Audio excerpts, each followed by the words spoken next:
First game was Stevenage. They play in League Two, and they only played one game this week, but they did lose this game 2-0 with Luke O'Neill scoring an own goal in the 6th minute and Ryan Edmondson scoring in the 12th minute for Port Vale, who I believe are currently 9th in League Two. Looking at the stats here, Stevenage had 9 shots compared to Port Vale's 6, and 2 shots on target compared to Port Vale's 3. Stevenage did have a lot more of the ball though, with 58% possession compared to Port Vale's 42%, but as we can see from the shots and the shots on target, Stevenage's chances clearly just weren't as good, or they weren't able to take advantage of the chances that they did have. But when it comes to like ball retention, they definitely had the ball a lot more, and they were able to even pass it around a lot more and more accurately. I mean, looking at it here, 504 passes compared to Port Vale's 375, and the 74% pass accuracy compared to Port Vale's 63%. But that being said, let's look at the League Two table and look at how Stevenage are currently doing. They're currently sitting in 19th at the moment, which is above relegation. I believe they are 1 point above relegation. However, Colchester, who are sitting in 21st, which is the highest relegation position, they are only a point behind with a game in hand. But yeah, Stevenage with 33 points in 34 games and losing 3 in their last 5, and they haven't actually won in their last 5 games. I think especially like with social media, we were saying before how it's just so, it can just keep you in this bubble where you're just seeing all this content and all this information all the time, where you can't really escape it anymore now. I feel like, especially with TikTok in particular, you just can't escape anything that's happening in you're the having world. to it's similar in a sense to just after, well, not just after, during the huge Black Lives Matter movement in 2020. There was a period where people were finding themselves having to come off social media because it was overwhelming, constant videos and stories of people receiving abuse from the police throughout protests and things like that. And similarly now, I think people are getting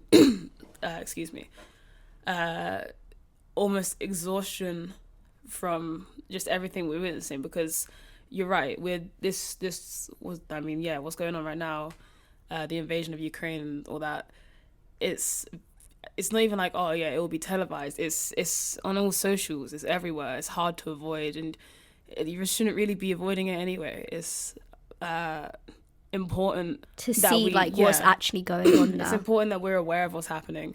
Step away from it if you need to, because like I said, it can be a bit too much. It can be a lot to take in. I know, like I said, people are trying to stay informed, but... And I've spent a lot of time scrolling on TikTok. I've realized my For You page, not good for my mental health. You know what it's like to wake up and you're like, cool, I'll check my phone, I'll go onto TikTok, I'll scroll through for a little while. Do you know what it's like to be like 10 minutes into your like For You page? Sometimes it's not even like 10 minutes into your For You page. It's like the first TikTok you see and it'll be like an absolute attack on you and your forefathers, and you're like, okay, cool. Right, that's great. Like this could have been delivered nicely, but this is the attack I'm gonna get at like 8 a.m. This is fine. Like I saw this TikTok that this person was talking about, like how no one talks about how crazy it is, like to try and figure things out and like navigate life when you had basically been sheltered. And it's not that like, actually no, that's a lie. It's not like I was sheltered. Did my parents shelter me from all the wrong things? Could they have sheltered me from the things that I needed to be sheltered from instead of the things that I didn't really need to be sheltered from? Yes, that makes sense. That made sense. It was a lot of words, but it made sense. I don't know. I saw this like TikTok, and it was like about domestication syndrome and how like when we're not allowed to like have normal experiences, how it kind of just stunts you. But first I want to talk about a story that popped up, which is a little bit concerning, but it's about a Dunstable school teacher who has been suspended after using a picture of terrorist leader Osama bin Laden during a religious studies lesson. It sounds a little bit ridiculous, and it's one of those things that think, how could anyone let that happen? It was actually used very, very inappropriately when talking about the Prophet Muhammad, which, of course, as you know, many people know, that is a huge, that is very insensitive and really, really bad.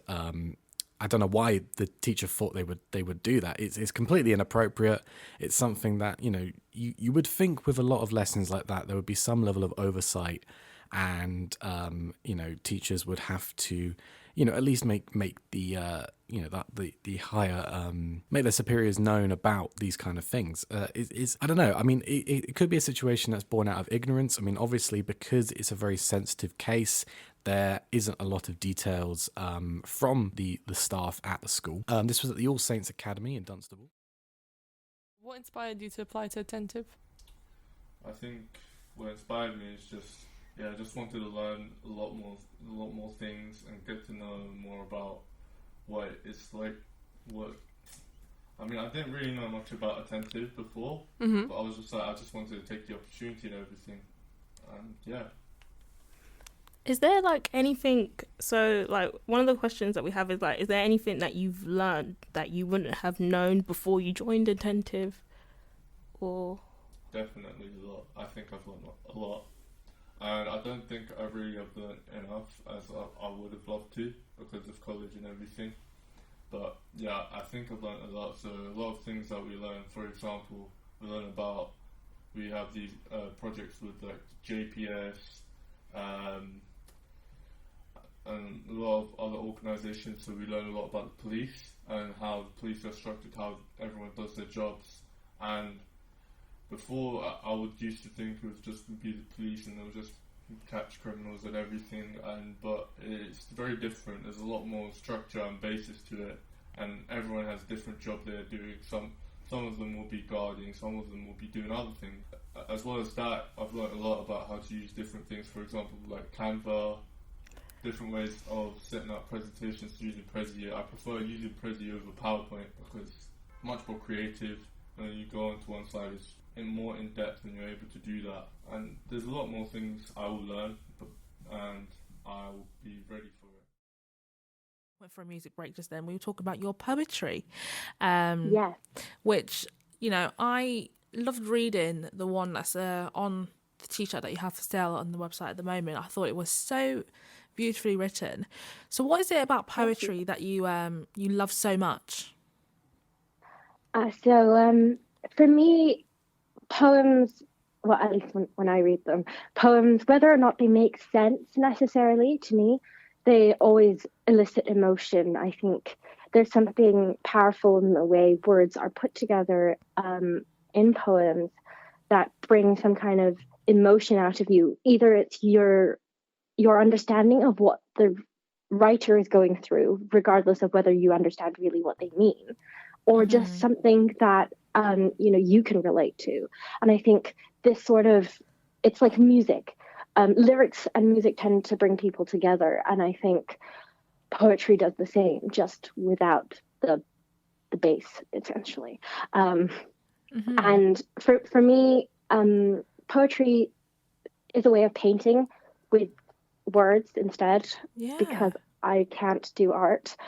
So I resort to the next artistic tool I know, which is words. Essentially it's also a way for, someone to escape, to act, to kind of build a sense of empathy. Now we are going to go on to Winter on Fire, because that's the next one I have in my notebook. And Yep. you've watched it. And I watched that yesterday, yeah. Now, I've watched it twice. I watched it when it came out back in 2015, and I watched it a couple of days ago just to refresh my memory. And I cried, of course, again. It came out 2015, so a year after the Maidan and the original invasion by Russia. Directed by Yevgeny. It's like an English pronunciation of Ukrainian spelling. It's so bad. Afinvesky. Afinvesky. I guess that's it. I'm so sorry. They didn't translate his name very well. And it focuses on Maidan, which were the protests that Ukrainians went out into the streets for when their original president, Viktor Yanukovych, went against the people's wishes of joining in the EU and NATO. Yeah. So essentially what happens, Victor is Putin's little I don't want to say anything. Lapdog. Let's say lapdog. So, it's the nicer version. Yeah, Yanukovych is his lapdog. But the people are like, we want to be closer to the EU, we want to be in NATO, we want prosperity and great. Whilst with Russia, we don't really get anything. We're just going to continue being poor and everything's bad. And Yanukovych is like, okay, so he goes to the EU and he meets with all these diplomats, and the EU is like, yeah, this sounds great. We'll take you in and whatever. We'll start the process.